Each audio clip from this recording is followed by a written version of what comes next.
Hi, René here.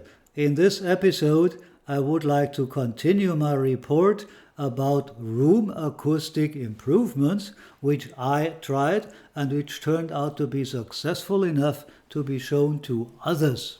Before I start, please consider subscribing to help this channel to reach the all-important 1000 members mark. Thank you.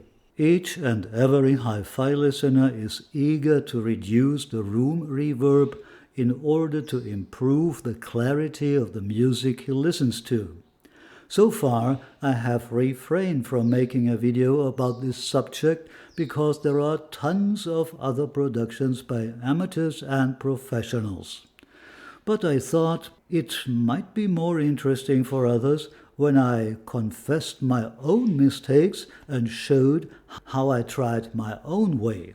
And I said to myself, before trying to educate others, you should clean up your own house.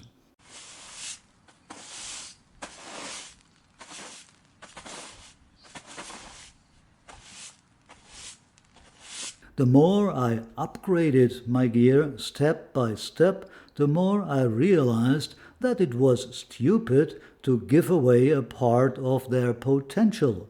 But I want to emphasize that I was not willing to spend more than the value of my amplifiers on room treatment, like a professional can do who earns money with presenting the whole procedure, starting from the first measurements, showing the course of the work of a dedicated company, and finally showcasing the finished project and its effects.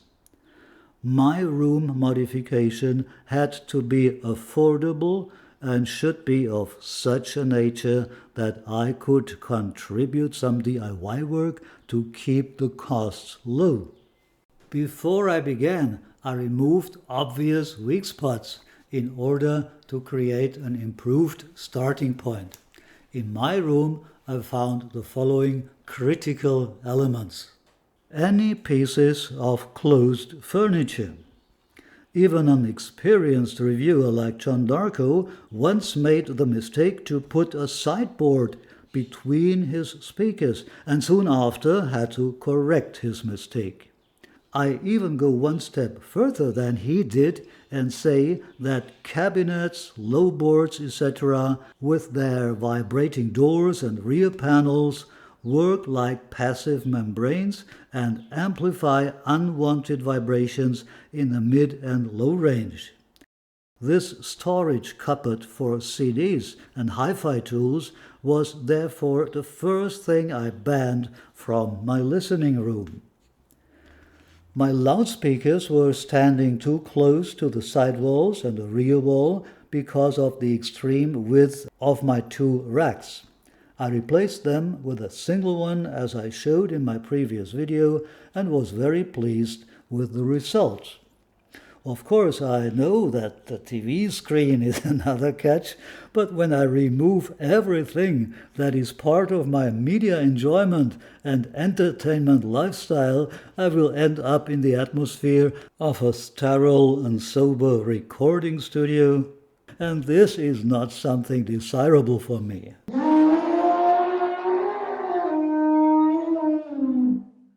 The elephant are the room modes which are created by hard and reflecting surfaces and add up in the corners. Unfortunately, there is no way around at least a certain amount of room treatment.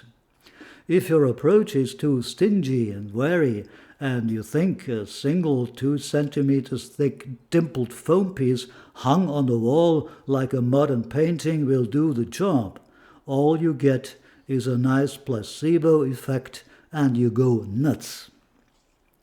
Don't listen to the people who recommend these pseudo-vibration traps and toy-sized do-it-the-easy-way solutions. The more professional guys here on YouTube will tell you that you need a considerable depth of insulation material to get some benefit out of it. Mindestens 15 bis 20 cm Dicke und mehr. And also a reasonably big size. Don't fool yourself. A 50 square meter room has a complete surface of 180 to 200 square meters, depending on the height of the room. Because for the sound waves, everything counts equally: the floor, the ceiling, and the walls.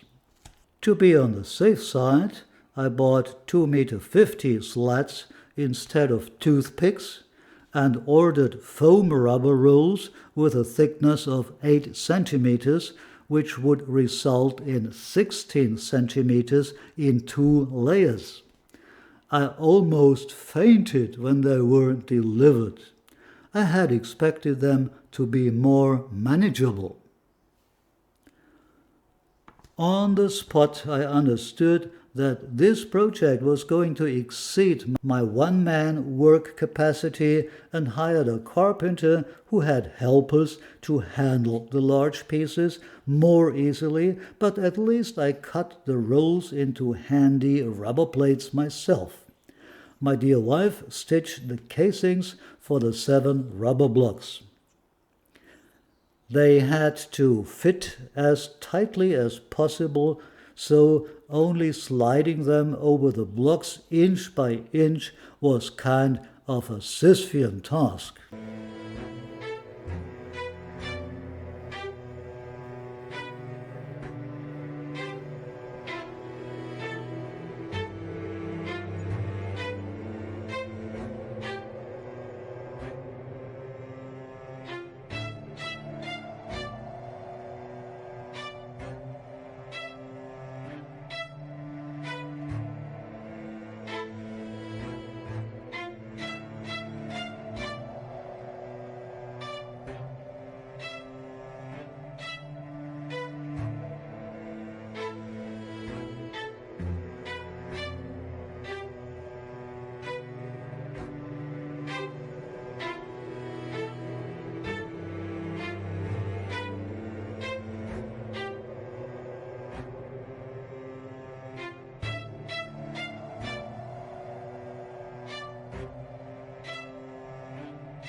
Behind my gear, the sliding doors on the left and on the right, and the bottom edge of my TV determined the size: 224 centimeters wide and 100 centimeters high.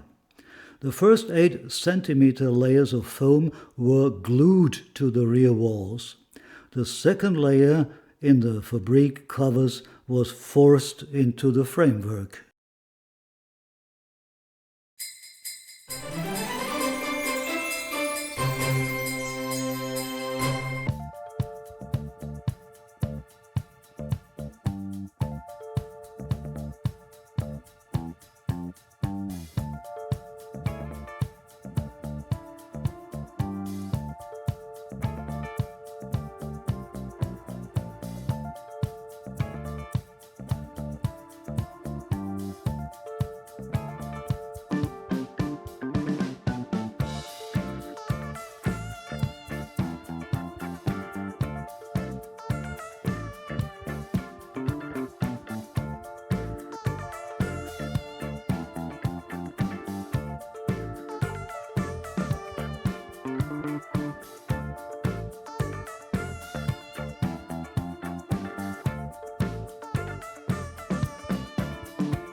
As you never can tell what will exactly happen in the course of such experiments, for example, how the room and the music will interact with the new elements, I had planned to make the walls movable. All the experts will tell you that you should not apply the panels directly on the wall, but leave a space which is proportional to the thickness of the panels. The feet with the wheels automatically provide the correct distance from the wall. You see by the staggering movements of the helpers, the objects were already quite heavy with only one layer of foam. It was a bit tedious to force the blocks into the frames, but with a lot of punching and pawing and patting, we succeeded.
Finally, the dreaded question arises, was the outcome worth all the effort?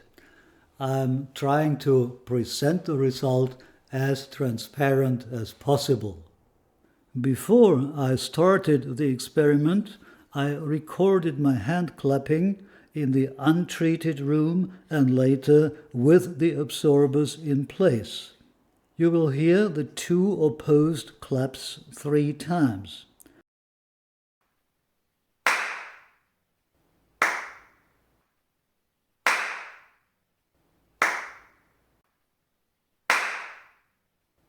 If the notorious YouTube sound quality cannot convince you, just look at the graphical presentation in the audio track, which depicts the difference clearly. The clap with the absorbers is more slender and almost straight on the descending side, while the first shows a jagged design produced by a flutter echo. For those who think this is still not proof enough, I have contrasted a sequence taken from one of my very first videos 2 years ago with a re-recording of the same words with the old equipment, a mobile phone with its built-in microphone. Personally, I do not believe in A-B comparisons in a YouTube video. Personally, I do not believe in A-B comparisons in YouTube videos. Too much gets lost on the transmission path and you may get a totally wrong idea. Too much gets lost on the transmission path and you may get a totally wrong idea. Therefore, the following sound samples are only meant to illustrate what I'm talking about. Therefore, the following sound samples are only meant to illustrate what I'm talking about. In my opinion, the difference is clearly audible. There is less echo and less mid-frequency smearing over the timbre of my voice. It does not sound like somebody speaking out of a narrow wooden box. It is less alienated by humming reverb. Finally, a short remark about two aspects which I did not cover in detail. The first one is the religious war between absorption and diffusion. I have decided in favor of the first because absorption works in a more general way. Diffusion needs professional measuring and adequate calculation of the frequencies you want to influence. The second aspect is related to the spots that you should prioritize with your treatment. Thank God, in this respect, the specialists can agree on the two most critical areas. One is the infamous point of the first reflection.